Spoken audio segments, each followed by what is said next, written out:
যে এখন নামাজ পড়াইতেছি, আসরের পড়াইতেও পারি, নাও পড়াইতে পারি, যদি উপরের সিগন্যাল বেজে যায়, আল্লাহর সিগন্যাল যদি বেজে যায়, তাহলে আমি চাইলেও থাকতে পারবো না, বহিষ্কার অথবা স্বেচ্ছায়।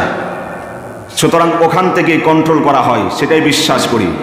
সেই বিশ্বাস যত মসজিদগুলো রয়েছে, সব মসজিদের ইমামরা যদি সেই বিশ্বাস ইয়াকিন নিয়ে উচ্চ কণ্ঠে কোরআন সুন্নাহর হক কথাগুলো মানুষের সামনে উচ্চারণ করতে পারে, আল্লাহর কসম করে বলছি, রিজিক যতক্ষণ আছে ততক্ষণ থাকবেই। দুনিয়ার কোনো মানুষের ক্ষমতা নাই সেখান থেকে তাকে উৎখাত করা। আর যদি সমস্ত ইমামরা চুপসে যায়, কোরআন সুন্নাহর কথাগুলো যদি বলতে ভীত সন্ত্রস্ত হয়ে যায়, নিজের ভয় ভীতি নিয়ে যদি কথা বলে, আল্লাহর কসম করে বলছি, তোমার চাকরি কেউ ঠেকাইতে পারবে না। ওখান থেকে যে যা ফয়সালা হবে তাই। যত সময়ের জন্য আল্লাহ আমাকে আপনাদের রিজিকের ফয়সালা করেছেন, আমার রিজিকের ফয়সালা করেছেন, এত সময় পর্যন্ত এখানে থাকা হবে, এর এক সেকেন্ড বেশি থাকতে পারবো না।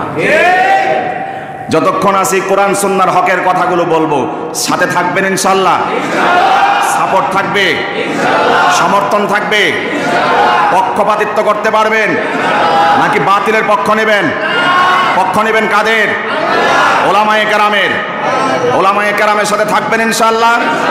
আবারও বললাম, বাতিল যত রূপ নিয়ে আত্মপ্রকাশ করুক, আমরা সকলের হাত একসাথে করে তাদেরকে মোকাবেলা করবো ইনশাআল্লাহ। হাত নামান। আল্লাহ আপনাদের ঈমানি জোশ আর চেতনাকে দ্বীনের জন্য, ইসলামের জন্য মঞ্জুর করুন, বলুন আমিন।